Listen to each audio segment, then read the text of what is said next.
bronkiektasis dan berhenti merokok. Jadi agak banyak, sehingga saya harus agak ngebut ngejarnya ya. Yang pertama adalah topik bronkitis akut. Saya yakin semua kita sudah pernah kena bronkitis akut. Ya, yakin saya nggak mungkin lah ada yang belum pernah kena, nggak kena bronkitis akut. Sepertinya semua sudah pernah kena bronkitis akut. Tahu ya apa itu bronkitis akut? Dari namanya aja bronkitis. Berarti radang pada bronkus ya, dan dia akut. Sebagaimana kita kuliah tadi, kalau akut berarti onsetnya kurang dari 2 minggu. Jadi radang pada bronkus yang terjadi kurang dari 2 minggu. Semua kita pasti pernah. Batuk, berdahak, 4-5 hari hilang. Ya, batuk, berdahak, dahaknya putih kekuningan 4-5 hari hilang. Itulah bronkitis akut. Tanpa obat bisa hilang. Itu bronkitis akut. Jadi kita lihat, apa itu bronkitis akut? Bronkitis akut adalah inflamasi pada bronkus, yang mana kita tahu bahwa bronkus adalah saluran yang menghubungkan trakea dengan bronkiolus. Nah, jadi biasanya penyakit ini berhubungan dengan infeksi saluran pernapasan umum. Kalian pernah dengar ISPA, gitu ya? Orang bilangnya ISPA, infeksi saluran pernapasan atas. ISPA itu sebenarnya terminologi umum. ISPA itu semua dibilang ISPA, mulai dari rinitis dibilang ISPA, kemudian faringitis dibilang ISPA, bronkitis akut pun dibilang ISPA. Kenapa? Karena memang gejalanya biasa satu set. Dia mulai pilek, kemudian dia bilang mulai nyeri tenggorokan, kemudian dia batuk-batuk. Itu satu set ISPA. Jadi batuk-batuknya itu kenapa? Itu dalam rangka bronkitis akut. Ya, bentar ya.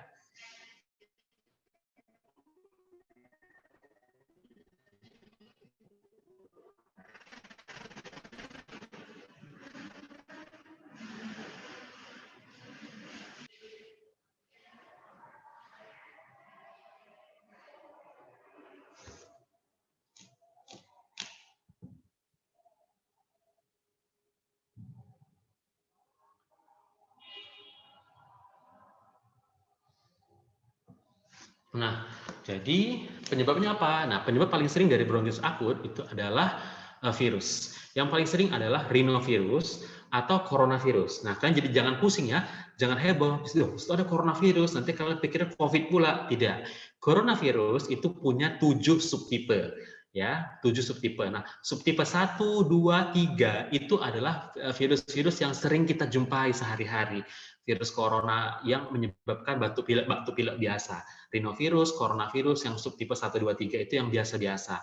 Atau virus influenza dan adenovirus. Itu adalah virus yang paling sering mengakibatkan bronkitis akut. Dan paling sering bronkitis akut ini penyebabnya adalah virus. Jadi tidak selamanya diperlukan antibiotik. Ya, jadi karena memang paling sering penyebabnya adalah virus. Tetapi pada keadaan tertentu bronkitis akut ditumpangi oleh sekunder infeksi. Apa penyebab infeksi yang paling sering menyebabkan bronkitis akut? Paling sering adalah Haemophilus influenza bakterinya atau Streptococcus pneumoniae. Nah, ada juga yang karena jamur. Nah, bagaimana kita tahunya ini sudah ada infeksi bakteri? Seperti yang saya jelaskan tadi, kalau sudah ada tanda-tanda sputum berubah warna menjadi kuning kehijauan, maka kita harus pikir, oh berarti ini sudah ada tumpangan infeksi bakteri. Awalnya diinfeksi virus, terus ditumpangi oleh bakteri. Sputumnya berubah warna, kuning kehijauan. Kalau kondisinya seperti itu, kita sudah boleh berikan antibiotik. Tapi kalau hanya batuk-batuk biasa, sputumnya putih kekuningan, itu tidak perlu antibiotik, itu pure karena virus. Rhinovirus atau coronavirus yang strain biasa, bukan yang strain COVID ya. Nah, tetapi ada juga yang non-infeksi, yaitu karena polusi udara, rokok, dan lain-lain. Misalnya kalian ke perkebunan, ini paling sering waktu berangkat ke perkebunan, di situ ada jerami-jerami yang diendapkan, itu jerami-jerami itu limbah perkebunan tersebut bisa mengiritasi bronkus kalau terhirup, dan itu bisa mengakibatkan bronkitis akut. Jadi bronkitis akut ini sangat lazim, kita semua pernah mengalaminya, batuk-batuk biasa, setelahnya dengan dahak, putih-putih kekuningan, itulah bronkitis akut. Ya, paling sering penyebabnya virus. Makanya kita lihat gejalanya, batuk produktif, kemudian sputum. Awalnya sputumnya biasa, kalau disertai dengan dahak kuning kehijauan namanya sputum purulen, berarti sudah bakterial. Ada demam, kadang-kadang demamnya subfebris, biasanya kalau dia viral, demamnya subfebris, ya, demamnya nggak terlalu tinggi. Tapi kalau demamnya sudah tinggi, ya, berarti sudah ada bacterial infection. Nah, kemudian sesak napas bisa sampai wheezing. Ini perlu diingat, tidak semua wheezing adalah asma. Perlu saya ingat ya, tidak semua wheezing adalah asma. Wheezing itu hanya menandakan bahwa bronkusnya mengalami peradangan. Ya, belum tentu harus asma. Bisa asma, bisa bronkitis, bisa bronkiolitis, semua bisa menghasilkan manifestasi wheezing. Kenapa? Namanya bronkitis. TIS apa artinya? TIS artinya radang. Radang kan tanda-tanda radang salah satunya adalah udem. Jadi bronkusnya juga akan mengalami udem sehingga bronkusnya akan menyempit. Kalau bronkusnya menyempit maka udara yang di bawah nggak bisa keluar, maka terjadi wheezing. Ya. Kemudian bisa disertai dengan tracheitis. Apa itu tracheitis? Radang pada trakea. Radang pada trakea ini biasanya disertai dengan rasa terbakar atau sensasi nyeri di daerah retrosternum. Nah, pada pemeriksaan fisik itu bisa terdengar atau kita sebut namanya ronki kering. Bagaimana membedakan ronki basah sama ronki kering? Kalau ronki basah, problemnya itu ada di parenkim paru. Ini boleh dicatat, ini penting. Ronki basah, problemnya itu ada di parenkim paru. Jadi kalau ada pasien dengan ronki basah, kalian berpikir something wrong with paru. Bisa TB, bisa pneumonia, bisa udem paru. Tapi kalau ronki kering, atau bahasa Inggrisnya adalah crackles, ya, coarse crackles, itu menandakan problemnya ada di saluran nafas. Ronki kering menyatakan ada dahak yang lengket di saluran nafas. Nah, bagaimana membedakannya? Kalau ronki kering, jika dibatukkan, dia akan hilang ronkinya. Misalnya ya, kalian dengar gitu ya, waktu kalian auskultasi, kalian dengar itu ronki. Terus suruh dia batuk. Coba batuk, Pak. Hilang. Coba periksa lagi, hilang. Nggak ada lagi bunyinya. Berarti itu ronki kering.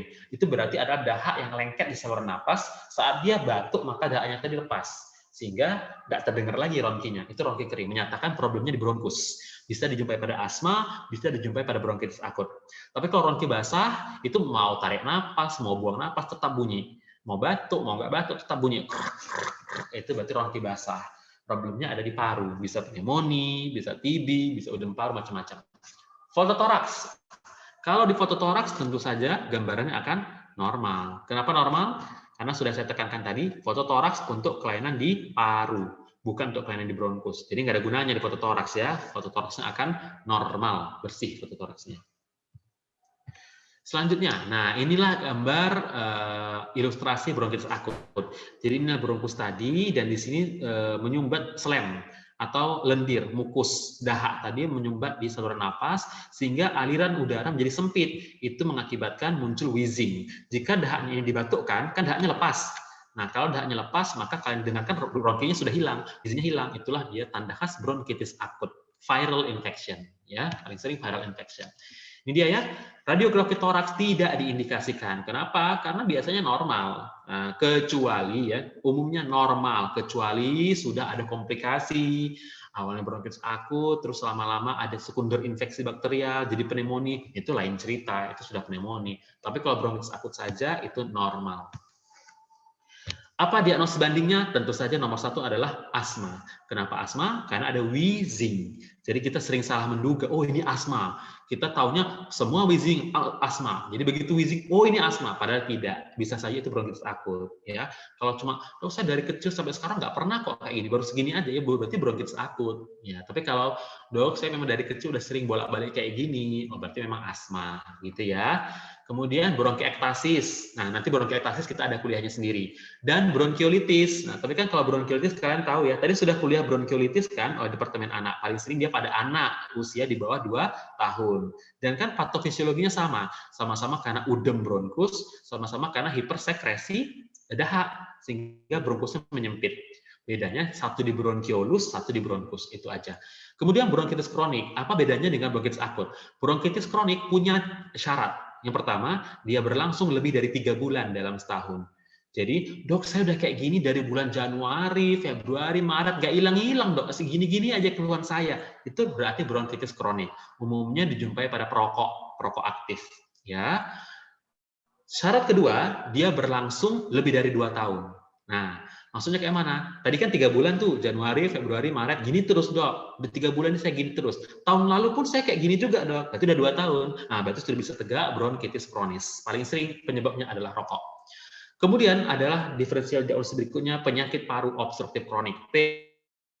Sama-sama karena rokok. Bagaimana memastikannya? Nanti kalian belajar ada pemeriksaan spirometri ya, dan beberapa diferensial diagnosis lainnya. Tata laksana, bagaimana tata laksananya? Ingat bahwa ini penyebabnya adalah virus. Yang namanya viral infection, maka tata laksananya adalah simptomatik dan suportif. Apa yang perlu kita jaga? Oksigenasi. Ya, kita jaga supaya pasiennya jangan sampai hipoksia. Lainnya simptomatik lah. Simptomatik apa? Kalau dia berdahak, kasih pengencer dahak, ekspektoran atau mukolitik. Ya, ekspektoran misalnya apa? Contohnya GG, ya, atau mukolitik kalian boleh berikan ambroxol, bromhexin, itu semua adalah obat-obatan mukolitik. Nanti belajar farmakologi obat-obat batuk, ya. Itu yang paling sering. Kemudian apa? Cairan, perbanyak intake cairan. Perlu nggak antibiotik? Nah, ini dia, kita lihat. Antibiotik secara umum tidak diperlukan kecuali kita pastikan ada tanda-tanda infeksi bakteri. Kalau ada tanda-tanda infeksi bakteri, Bordetella pertussis atau Chlamydia pneumoniae, Mycoplasma pneumoniae, ini baru kita berikan antibiotik. Tadi tahu dari mana? Tahu dari mana ada bakteri? Tadi kita bilang kalau ada perubahan warna sputum menjadi kehijau-hijauan. Apa pilihan antibiotiknya? Kalau kita yakin ini sputumnya kehijauan, kayaknya ada sekunder infeksi bakteri, maka kalian boleh kasih antibiotik golongan makrolide. Apa contoh? Contohnya adalah azitromisin. Azitromisin. Nah, azitromisin ini selain dia sebagai antibiotik, dia juga punya efek antiviral. Makanya jangan terkejut nanti waktu belajar COVID, ada yang tanya, COVID ini kan virus, dok, kenapa dikasih azitromisin? Kan nggak nyambung, azitromisin adalah antibiotik. Nah, azitromisin memiliki keistimewaan, ya dia bisa sekalian sebagai antibiotik, dan dia juga punya efek properti antiviral, dan dia juga efek antiinflamasi. Makanya digunakan juga pada kasus COVID, walaupun itu virus. Ya. Komplikasi, seperti yang saya ceritakan tadi, secara umum ini penyakit sederhana, tapi sebagian pasien akan mengalami sekunder infeksi oleh bakteri. Sputumnya berubah warna, karena ada penyakit bakteri. Dan prognosisnya ini baik, seperti yang saya jelaskan, kita semua pernah batuk, nggak diapa-apain, sembuh sendiri. Ya kan? Istirahat aja cukup, sembuh sendiri. Atau palingan cuma minum obat batuk yang dijual bebas, kalian beli apa? Fix misalnya, Fix Formula 44 atau Siladex atau apalah terserah OBH, habis dahaknya ya udah sembuh gitu. Karena memang dia penyebabnya adalah virus. Jadi daya tahan tubuhnya bagus, sudah selesai. Itu untuk topik bronkitis akut. Gampang. Silakan. Ada yang ingin tanyakan untuk topik bronkitis akut? Bronkitis akut nggak sulit. Izin bertanya, dokter. Silakan. Nama saya Tasya. Dokter ingin bertanya, kalau misalnya kita kan dulu suka ke dokter terus radang ya dok dibilangnya. Terus ada pernah dengar kalau misalnya batuk kering tuh harus berdahak dulu baru sembuh. Nah, itu bagaimana dok responnya? Ya, seperti yang saya jelaskan tadi, bahwa batuk itu ada yang memang batuk kering, ada yang memang batuk berdahak. Jadi tidak semua batuk harus berdahak. Walaupun begini, batuk berdahak itu awalnya kering juga, gitu. Awal-awalnya batuk berdahak itu dia nggak berdahak, terus lama-lama jadi berdahak karena hipersekresi sel goblet, ya kan? Jadi hipersekresi mukus, baru dahaknya habis, baru sembuh. Kalau memang dia batuk berdahak, tapi kalau batuk karena viral, ya kan batuk kering, nggak harus berdahak, ya hilang saja begitu. Jadi jangan salah nanti ya mengedukasi pasien ya. Nanti kalian bilang, dok batuk saya nggak berdahak. Oh ya tunggu aja bu sampai berdahak. Nggak semuanya batuk itu berdahak ya. Jadi bukan harus seperti itu. Ya tergantung polanya. Kalau bakteri, ya memang iya, hampir selalu dia berdahak. Nah, lama-lama berdahak. Oke, terima kasih dokter. Terima kasih. Sekarang kita lanjut slide berikutnya, topik kedua yaitu topik bronkiektasis. Nah ini agak ribet, mohon konsentrasi, agak panjang ini ceritanya. Saya akan coba sederhanakan ya, mudah-mudahan bisa dimengerti dengan mudah. Oke, sekarang kita masuk topik bronkiektasis. Bronkiektasis. Apa itu bronkiektasis? Kalian tadi sudah belajar atelektasis. Sudah ya? Atelektasis berasal dari kata A. A artinya apa? A artinya tidak, dan ektasis artinya kembang. Atelektasis paru tidak kembang, paru kolaps. Itu berarti atelektasis. Maka kebalikannya adalah bronkiektasis. Bronki tambah ektasis, bronkusnya kembang. Kebalikannya, ya. Bronkusnya kembang terlalu kembang, itu namanya bronkiektasis. Jadi bronkusnya melebar terlalu lebar. Kalau atelektasis kan tidak kembang. Ini kebalikannya. Bronkiektasis bronkusnya terlalu melebar. Makanya kita lihat apa definisi bronkiektasis. Bronkiektasis adalah dilatasi, artinya apa? Pelebaran. Pelebaran abnormal dan irreversibel pada bronkus proksimal. Ya, kita lihat. Ini diameter bronkus. Bronkus ini dia normalnya seperti ini, yang kanan ini normal. Inilah bronkus kita, ini trakea, ini bronkus, cabang 2 bronkus. Nah, pada bronkiektasis dia melebar terlalu lebar. Jadi lebar sekali bronkusnya itu. Sampai-sampai terlihat di CT scan. Ini kita bisa lihat ini jalan bronkusnya. Ini ya, bronkusnya kita bisa lihat ke kanan, ke kiri, ke atas, ke bawah. Ini terlalu lebar sehingga dia melebar lebih dari 2 mm. Normal bronkus itu cuma 2 mm, malah dia melebar lebih dari 2 mm. Kenapa bisa gitu? Karena terjadi lemahnya atau rusaknya komponen otot dan serat elastis dari dinding bronkus. Jadi dinding bronkus tadi dia punya serabut serat elastis yang menjaganya, yaitu hancur sehingga bronkusnya jadi kendor, sehingga dia jadi lebar. Nah, kenapa orang bisa mengalami bronkiektasis? Nah, sebagian kecil bronkiektasis atau kurang dari 20% bronkiektasis itu adalah penyakit kongenital yang disebut dengan sindroma Kartagener. Apa itu sindroma Kartagener? Sindroma Kartagener ini punya 3 trias. Triasnya nomor 1 adalah dextrokardi. Sudah belajar ya di blok kardio apa itu dextrokardi? Jantung yang berputar ke kanan. Satu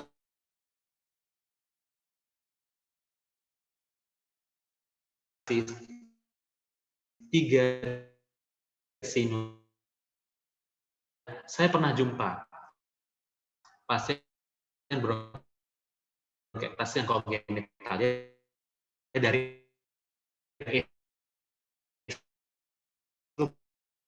instruksi, dan itu terjadi karena sequelae penyakit paru yang tidak tuntas di masa lampau. Ya, oke, kita lihat apa itu sequelnya. Nah, kita lihat di sini ya, penyebabnya 45% adalah sequel infeksi, 45% idiopatik tak jelas ya, dan 10% itu lain-lain, itu termasuk yang kongenital. Nah, sekarang kita lihat kondisi-kondisi apa yang berhubungan dengan bronkiektasis. Bronkiektasis tadi itu akan mengakibatkan sumbatan bronkus. Tentu kalian bertanya-tanya, dok, kok nggak masuk akal? Kan tadi dokter bilang bronkiektasis itu bronkusnya melebar. Harusnya kalau bronkusnya melebar, tidaklah menyumbat. Kenapa pula malah jadi sumbatan bronkus? Kan gitu pertanyaannya kan. Harusnya dia melebar. Kalau jalan lebar kan kita senang ya. Jalan lebar pasti nggak macet. Dibandingkan kalau jalan kecil kita jadi macet. Kenapa pada bronkiektasis malah sumbat? Padahal kan jalannya lebar. Nah, sekarang kita lihat. Saya akan jelaskan sedikit. Nah, sekarang saya akan jelaskan ada teori yang disebut dengan nama hipotesis Cole. Apa itu hipotesis Cole? Saya ingatkan tadi bahwa bronkiektasis ini terjadi karena infeksi paru yang tidak tuntas di masa lampau. Kita lihat, kita mulai dari bacterial infection. Yang paling sering di Indonesia itu nomor 1 adalah pneumonia dan nomor 2 adalah tuberkulosis. Kita tahu bahwa Indonesia ini sarangnya tuberkulosis. Jadi, pasien-pasien pneumonia atau tuberkulosis itu yang tidak tertangani dengan tuntas, itu kan ada infeksi. Infeksi akan mengakibatkan inflamasi. Nah, inflamasi tadi itu kan melepaskan banyak sitokin pro-inflamasi. Ada interleukin 1, interleukin 6, matriks metaloproteinase, ya. Semua itu adalah sitokin pro-inflamasi, yang mana sitokin tadi tidak hanya membunuh kuman. Selain membunuh kuman, dia juga akan menghancurkan serabut elastin pada paru. Jadi selain kumannya mati, ya memang kumannya mati, tapi selain kumannya mati, serabut elastik pada paru akan ikut hancur. Jadi terjadi structural damage to the airways. Ya, jadi airways-nya tadi juga mengalami kerusakan. Yang ini, kalau airway mengalami kerusakan, kita harus ingat, epitel bronkus dan epitel bronchiolus itu punya silia. Tahu ya, epitel bronkus dan epitel bronchiolus punya silia. Kalau epitel bronkusnya dihancurkan oleh sitokin proinflamatorik, maka silianya juga ikut hancur. Padahal kita tahu bahwa silia ini gunanya apa? Guna silia adalah kalau ada bakteri atau virus yang datang, silia akan membuang bakteri tadi. Nah, karena silianya sudah hancur, besok-besok datang bakteri, welcome. Nggak ada lagi yang membuang si bakteri tadi. Maka bakterinya besok-besok lebih mudah datang lagi bakteri lain. Datang lagi bakteri lain, radang lagi, lepas lagi sitokin proinflamasi, hancur lagi bronkusnya. Hancur bronkusnya, tambah hancur lagi silianya. Hancur lagi silianya, datang lagi kuman selanjutnya. Maka disebutlah ini vicious cycle atau lingkaran setan. Ya, karena jalan terus, lingkaran ini proses jalan terus. Sebentar ya.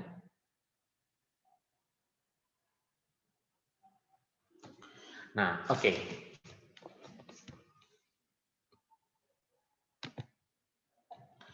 Ini proses patogenesisnya. Nah, jadi ada kolonisasi bakteri mengakibatkan pelepasan sitokin proinflamasi. Sitokin proinflamasi akan menghancurkan jaringan ikat dan silia. Silianya hancur, maka virus-virus tadi akan lebih mudah datang ke paru-paru. Sekarang kita lihat. Bronkiektasis terbagi atas 3 tipe. Ada yang tipenya silindrik, ada yang tipe varicose, dan ada yang tipe kistik. Nah, ini gambarannya. Ini yang paling khas. Varicose, lihat bahwa bronkusnya lebar selebar-lebarnya. Varicose ini silindrik dia kayak tabung-tabung. Ini kita bisa lihat hasil biopsinya. Jadi dia tabung lebar-lebar gitu ya. Kalau kistik dia bulat-bulat. Nah, seperti ini bulat-bulat, besar-besar bulat-bulat ya. Dan terakhir adalah varicose. Varicose ini adalah kombinasi antara silindrik dengan kistik. Jadi dia ada melebar, ada bulatnya, ada melebar, ada bulatnya. Seperti ini kita lihat. Ini kan lebar, tapi di ujungnya ada bulat-bulatnya. Ini varicose. Tiga-tiganya ini sama-sama bronkiektasis, hanya beda bentuknya saja. Ya, problemnya semua sama. Nah, gejalanya apa? Gejalanya nomor 1 saya sebut tadi apa? Hemoptisis. Ingat tadi saya sebut beto. B-nya apa? Bronkitis dan bronkiektasis tadi saya sebutkan.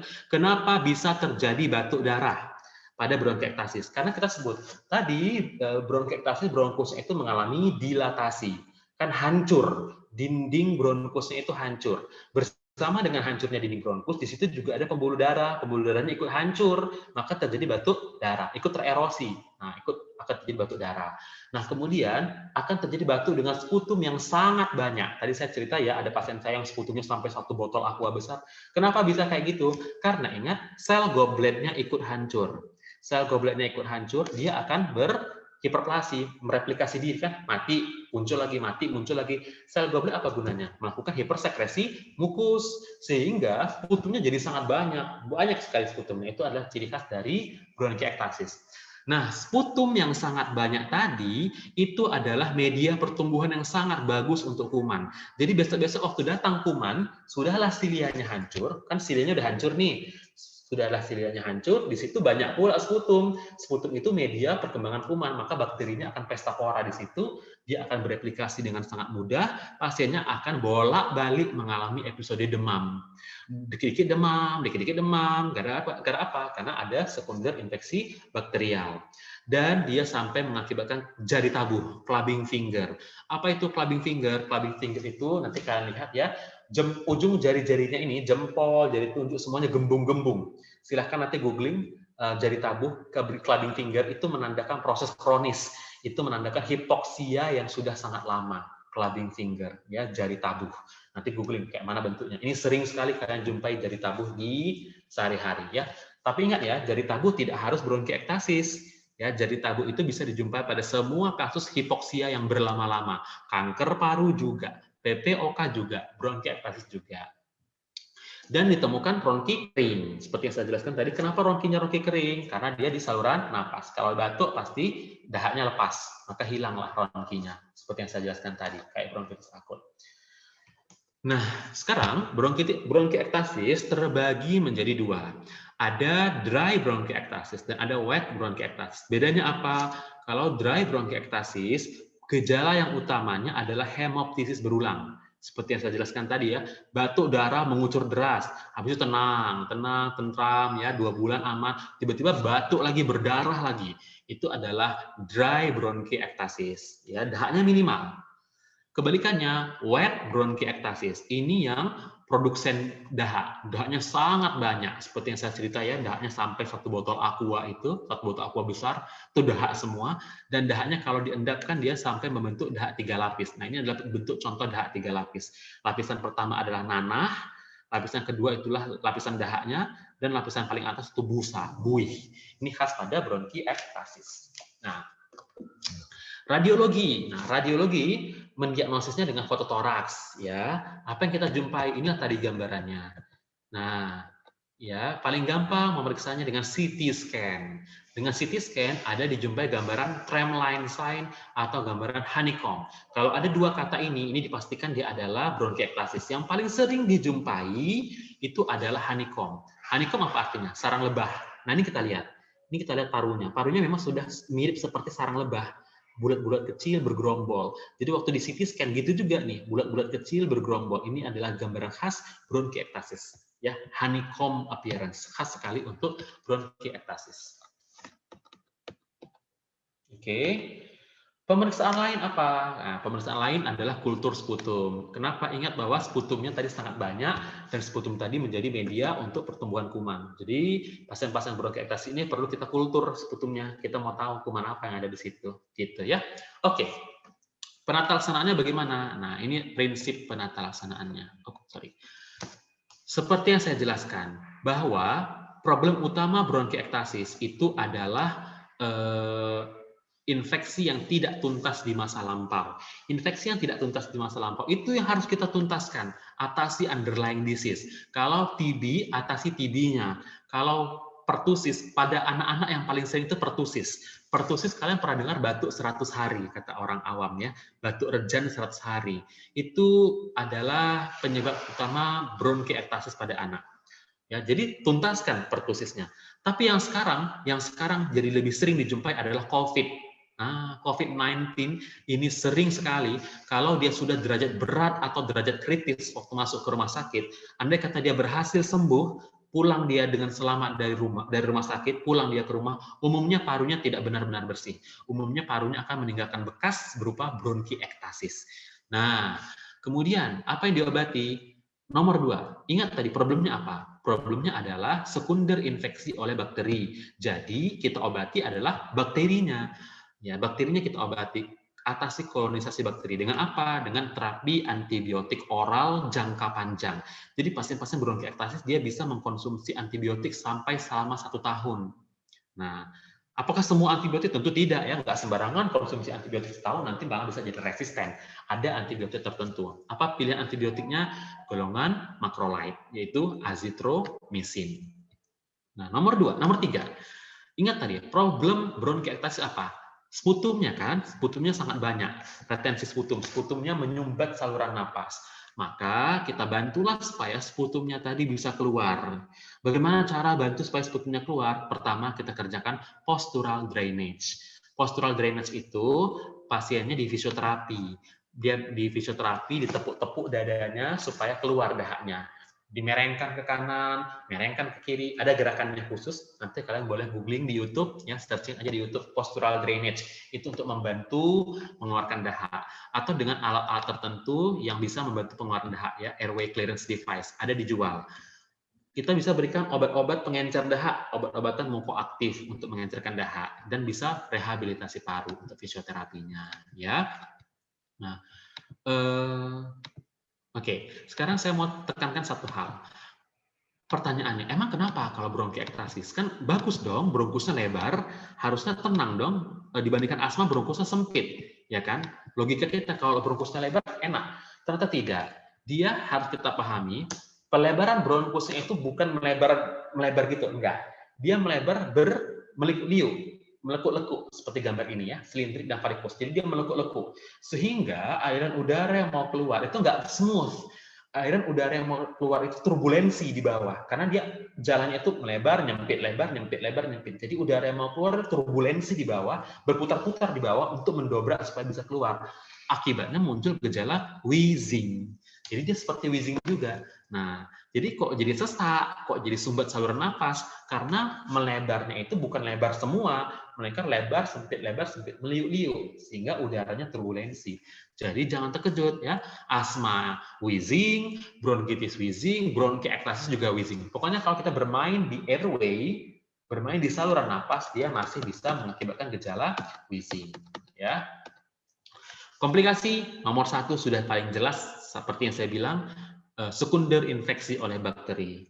Tentu paling sering ada pneumonia. Ya.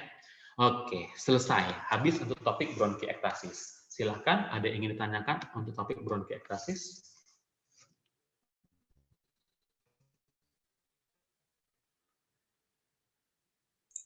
Izin bertanya, dokter. Ya. Nama saya Agustina, dok. Saya ingin bertanya yang bronkitis akut tadi, dok.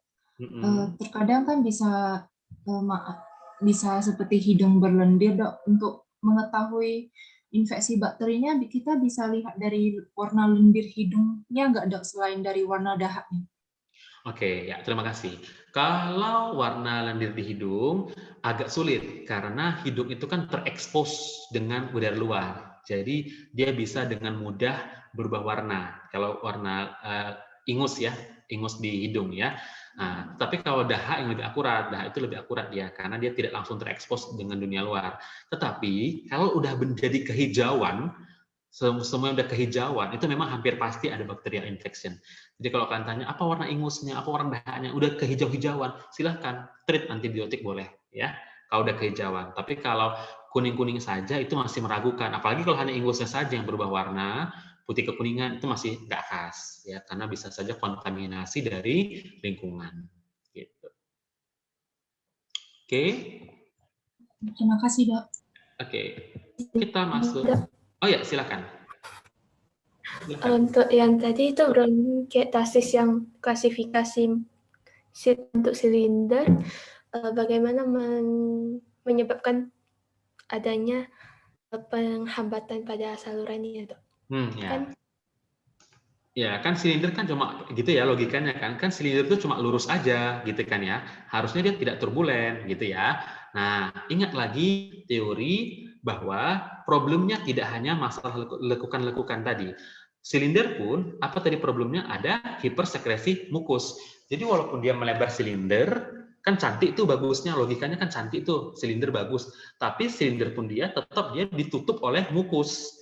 Jadi seolah-olah bronkusnya bagus, tapi di dalamnya itu tetap turbulen karena ada hipersekresi mukus, dahak yang lengket yang menutup di saluran nafas. Jadi kalau kita lihat tampilan luarnya cantik, lebar, cantik, bagus, tapi di dalam itu mukusnya udah hancur-hancuran. Jadi turbulen juga di dalamnya itu.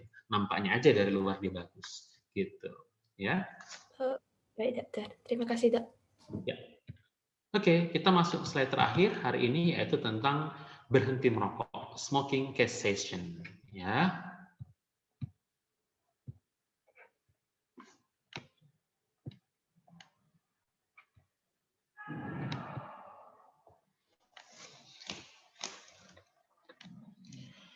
Oke, sekarang mungkin kalian punya kawan ya, saya mau berhenti merokok, gimana caranya gitu ya.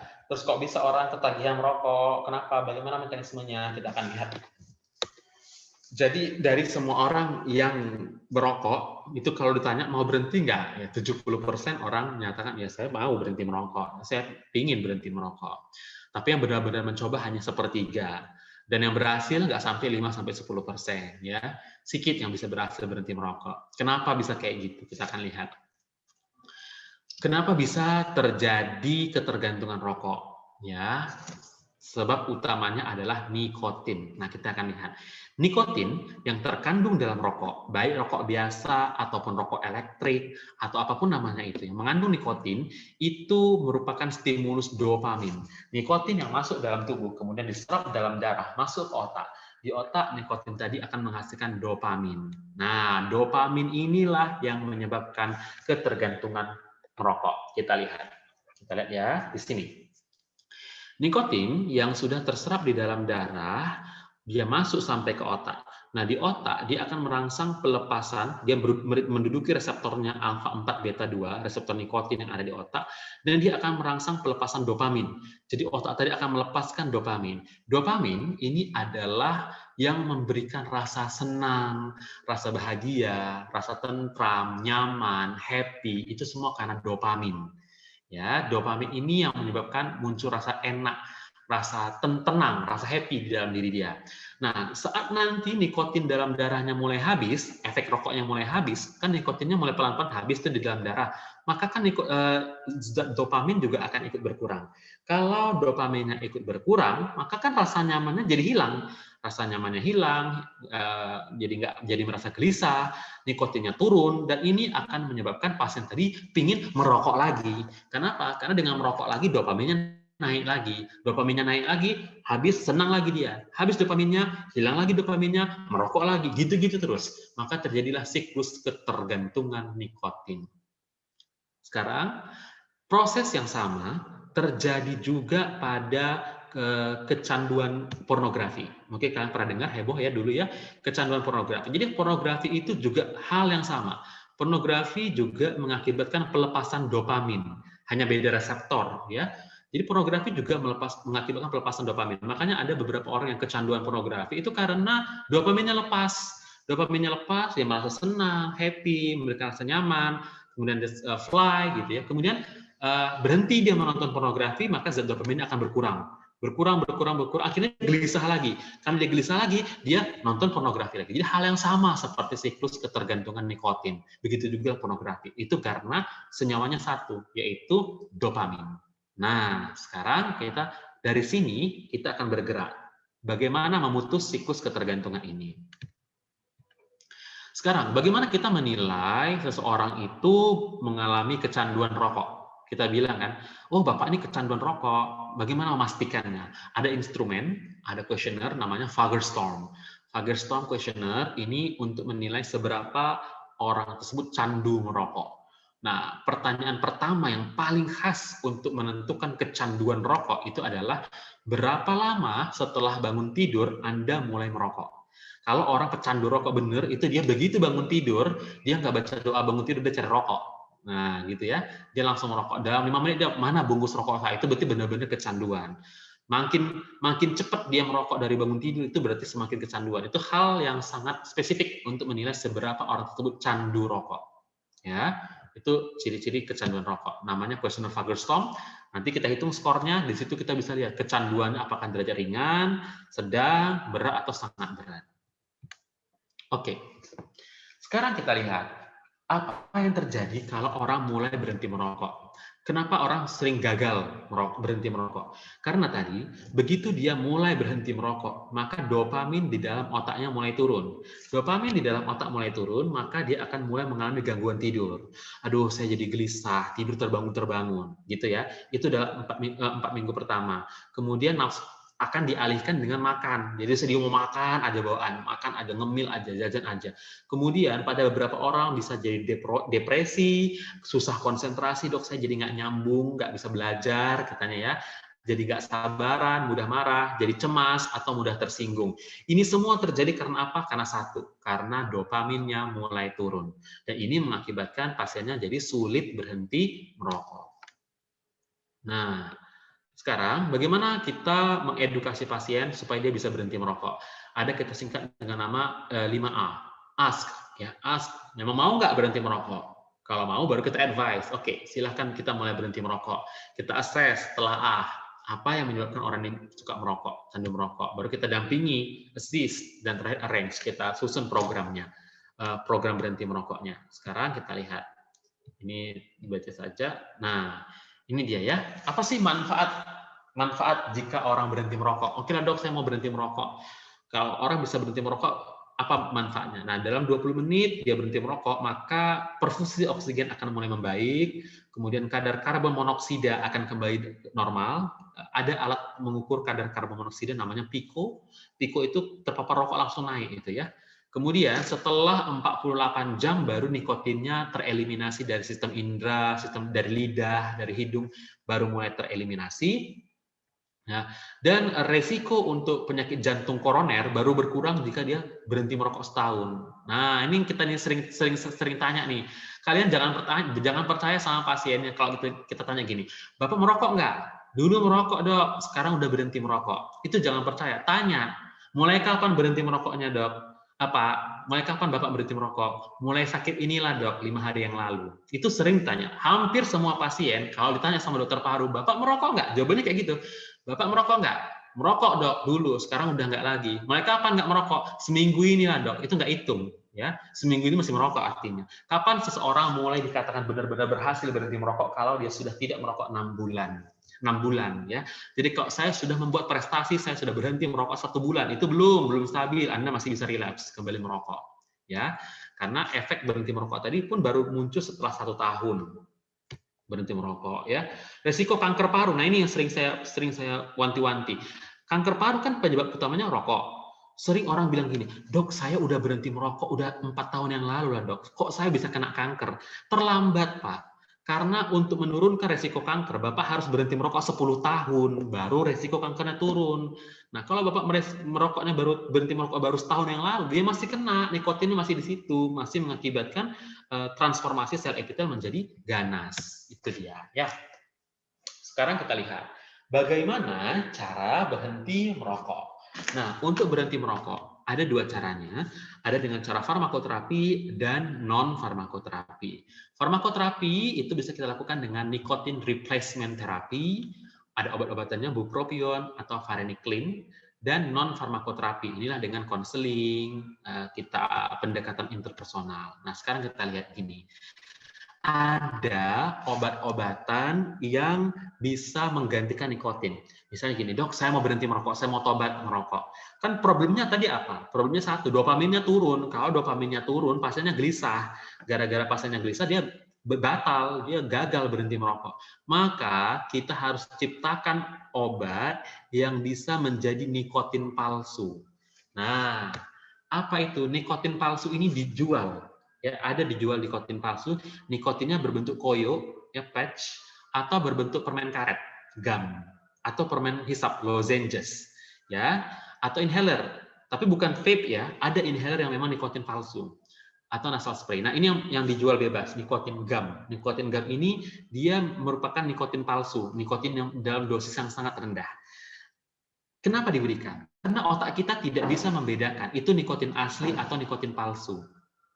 Ya, jadi begitu dia mengisap permen mengandung nikotin tadi, otak mengira bahwa itu nikotin.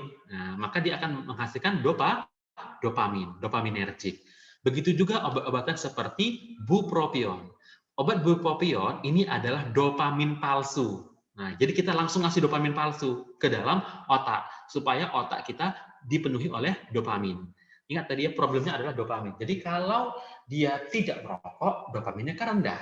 Jadi kayak mana caranya? Maka kita berikan dopamin palsu. Bisa dengan cara nikotin palsu ya, nikotin dosis rendah, atau dengan obat-obatan bupropion tadi yang bisa menghasilkan efek dopamin. Sebetulnya ada hal yang lebih mudah, yaitu carilah aktivitas yang dia senangi. Aktivitas yang dia senangi itu juga akan memberikan dopamin. Misalnya dia suka main bola.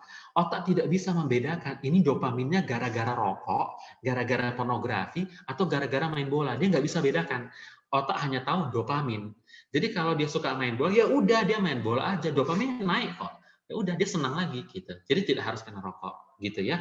Lakukan apa yang dia senangi. Kalau dia senanginya misalnya kalau perempuan, kan perempuan sudah banyak yang merokok sekarang ya. Saya kemarin jumpa kasus ibu rumah tangga dibawa suaminya ke Poliparu. Saya pikir suaminya yang sakit. Rupanya kena kanker paru itu ibunya, karena ibunya merokok. Nah, jadi bagaimana nih? Misalnya perempuan dia hobi belanja online, ya kan, shopping online. Ya udah, kalau itu bisa menghasilkan kesenangan dalam diri dia, dan itu memberikan dopamin, ya silahkan kerjakan. Yang penting itu memberikan dopamin dan dia bisa lepas dari efek kecanduannya tadi. Ya, ingat otak kita hanya tahu dopamin, terserah sumbernya mau dari mana. Ya, yang penting ada dopamin. Oke, sekarang kalau kalian mau berhenti merokok, dok, saya mau berhenti merokok. Gimana caranya? Nah, banyak yang kayak gini nih. Oke, Bapak sehari merokok berapa bungkus? Sehari saya merokok 2 bungkus, dok, sehari. Oke, Pak. Besok dikurangi ya, Pak. Besok dikurangi jadi 1 bungkus. Minggu depan jadi setengah bungkus sehari. Minggu depan jadi 1/4 bungkus sehari. Minggu depan jadi 1/8 bungkus. Minggu depan jadi 1 batang sehari. Minggu depannya stop. Gitu. Banyak yang kayak gitu ya. Turun pelan-pelan. Dikurangi jumlahnya pelan-pelan. Percayalah, itu pasti gagal. Tidak akan berhasil langkah berhenti merokok dengan cara mengurangi jumlah rokok. Pasti gagal. Kenapa? Karena nikotinnya masuk. Dan nikotin tadi mengakibatkan ketergantungan dopamin. Jadi bagaimana cara berhenti merokok? Ada 2. Cara pertama adalah langsung berhenti seketika. Oke, hari ini saya berhenti merokok dan tidak akan merokok lagi.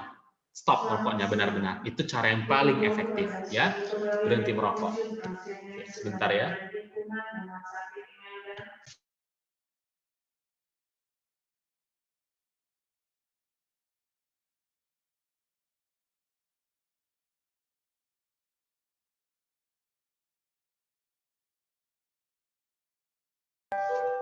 Oke, jadi langkah pertama tadi adalah dengan cara langsung berhenti total tidak merokok lagi sama sekali. Nah, cara kedua, Kalau itu berat, nah cara kedua ini adalah cara menunda merokok. Nah ini yang lebih efektif seringnya ya. Orang-orang kalau dia total berhenti merokok kadang-kadang nggak sanggup ya. Jadi cara yang lebih efektif lagi adalah tunda jam pertama dia merokok. Tadi seperti saya bilang, kecanduan rokok itu bisa kita nilai dari berapa menit dia bangun langsung merokok. Nah, jadi kalau misalnya ada orang gini nih, dok saya bangun jam 7, kemudian jam 7 saya mulai merokok. Kalau dia nggak mau berhenti total, maka dia bisa lakukan caranya adalah tunda jamnya. Kalau awalnya dia jam 7 langsung merokok, tunda jadi jam 9. Besok Bapak baru boleh mulai merokok jam 9. Itu besok. Lusa jam 11 baru mulai merokok ya Pak ya. Sebelum jam 11 tidak boleh merokok. Besoknya lagi jam 1 baru boleh merokok Pak. Jadi 2 jam per hari, tunda. Tunda lagi 2 jam, tunda lagi 2 jam. Sampai terakhir jam 9 malam dia baru mulai merokok, udah setelah tidur kan. Nah, jadi akhirnya dia bisa berhenti merokok. Ini masih bisa efektif, yang ini masih bisa berhasil.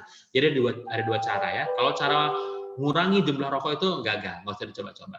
Oke, selesai materi untuk berhenti merokok. Terima kasih. Silahkan kalau ada yang ditanyakan. Nah, izin bertanya dok. Ya. Tadi kan dok, kalau misalnya ingin berhenti bisa dikasih pilihan terapi untuk nikotin terapi itu dok. Berarti nanti kita untuk mengganti pengeluaran dopamin itu kita berikan seperti bupropion. Apakah nanti ada ketergantungan juga dengan bupropion? Kan ujung-ujungnya juga dopaminnya juga keluar juga. Ya. Terima kasih dok. Nah, jadi bupropion itu dia dopamin palsu. Nah, dopamin palsu dia bukan dopamin, melainkan dopamin palsu, sehingga dia efek ketergantungannya minimal. Ya, apakah ada? Peluangnya ada, tapi minimal, karena dia dopamin palsu, bukan real dopamin. Dia hanya menyerupai dopamin. Jadi efek ketergantungannya lebih minimal dibandingkan nikotin pada rokok. Baik dok, terima kasih dok. Ya. Silahkan pertanyaan lagi kalau ada. Izin bertanya dok. Ya. Izin bertanya soal yang bronkiekstasi tadi dok. Ya. Kalau pada pasien yang mengalami bronkiekstasi tadi itu apakah ada kemungkinan kena asma ya dok? Terima kasih dok. Oke. Bronkiektasis kan tadi pelebaran. Asma justru penyempitan. Jadi dia udah dua jalan yang berbeda ya. Asma itu terjadi bronkokonstriksi karena mukosa otot-otot di saluran nafasnya menyempit, kan gitu kan ya. Sementara pada bronkiektasis itu udah hancur kan, ototnya sudah hancur, mukosanya sudah hancur, silianya sudah hancur. Jadi dia udah dua jalan yang berbeda. Nah, tapi kalau kita balik, apakah orang asma bisa bronkiektasis? Bisa. Ya, orang asma yang tidak diobati dengan benar, maka asmanya akan mengalami remodeling sehingga mukosanya tadi hancur. Akibat asmanya tidak ditangani dengan benar, terjadi remodeling, hancur serabut elastinnya, dia jadi bronkiektasis itu bisa. Tapi kalau bronkiektasis jadi asma, enggak. Gejalanya wheezing, gejalanya mirip dengan asma. Nanti untuk asma ada sendiri kuliahnya ya, akan ada kuliah khusus untuk asma. Oke. Terima kasih dok. Izin bertanya dok. Ada yang ingin tanyakan? Ya, silakan. Dok, saya pernah baca kalau misalnya untuk berhenti merokok itu ada cara hipnoterapi gitu dok. Nah kalau itu apakah memang bisa dan apakah bertahan lama dok? Ya banyak ya cara untuk berhenti merokok. Ada yang pakai hipnoterapi, ada yang segala macam. Itu kan semua pendekatan yang non farmakologis, pendekatan interpersonal. Kalau pendekatan interpersonal tidak ada yang terbukti efektif, tidak ada yang terbukti gagal. Jadi sifatnya personal. Silahkan aja dicoba. Kita nggak tahu namanya pendekatan personal kan tergantung mental dan psikologi seseorang ya kan. Kalau memang dengan hipnoterapi bisa berhasil, ya mungkin bisa.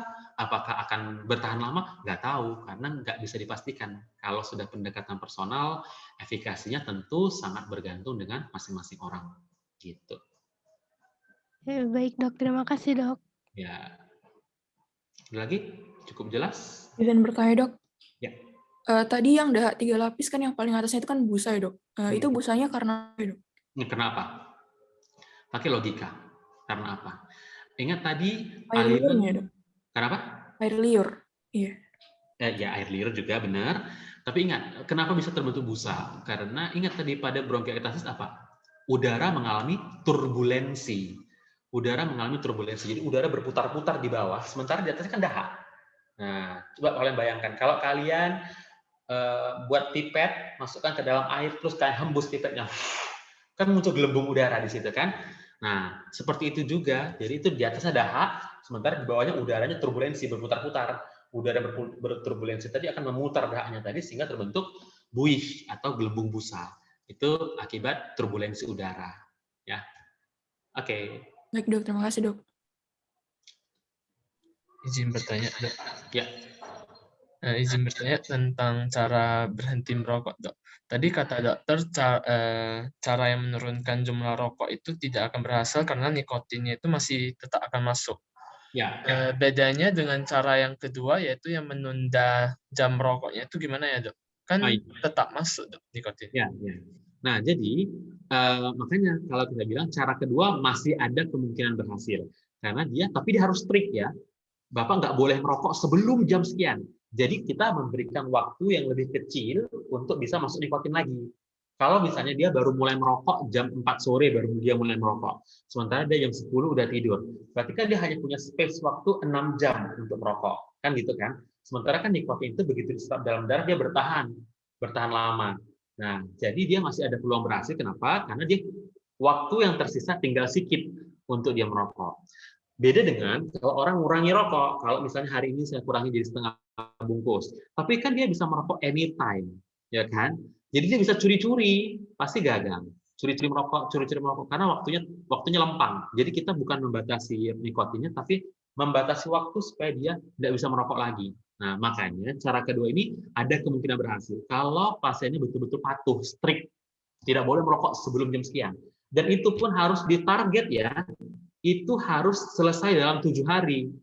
Jangan pula, oke, minggu ini jam 9, minggu depan jam 11, kelamaan. Itu harus 1 minggu selesai. Hari ini jam 7, besok jam 9, besok jam 11. Jadi cepat dia ada di program gitu. Ya, nggak bebas di program gitu. Oke. Izin, dok, tapi kan kalau yang menurunkan jumlahnya itu juga sama, dok, dibatasi jumlahnya.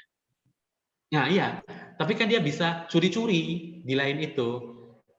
Kalau mengandalkan dia patuh, nggak akan patuh. Dia bisa curi-curi. Nah, curi-curi rokok itu yang kita susah, ya kan? Jadi kalau misalnya nih kita batasi ya, hari ini setengah bungkus, besok 1/4 bungkusnya, itu yang susah, karena kita nggak bisa memantau dia. Dia bisa merokok anytime, bisa curi-curi rokok, kapan saja dia merokok kita bisa, karena waktunya fleksibel, 24 jam dia bisa merokok. Nah, makanya lebih efektif kita kurangi batasan waktunya daripada batasan jumlah rokoknya. Gitu.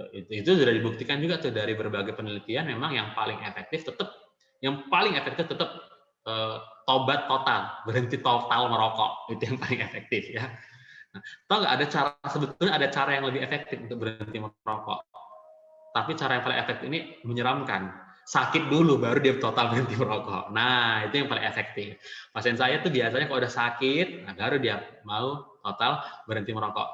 Tapi jangan heran ya, di Indonesia, khususnya di Medan, ini luar biasa memang orang Medan ya.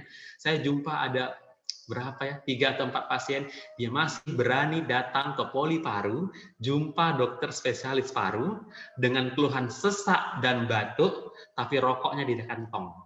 Hebat kan orang Medan itu, rokoknya di kantong. Jadi waktu saya mempalpasi dan saya mengauskultasinya, itu kan saya periksa dadanya, terus saya periksa ini kantong bungkus apa, rokok. Nah, wah itu luar biasa. Itulah orang Medan. Begitulah kecanduan rokoknya di laki-laki di Indonesia. Saya nggak tahu di luar Medan gimana, tapi kok di Medan saya jumpa.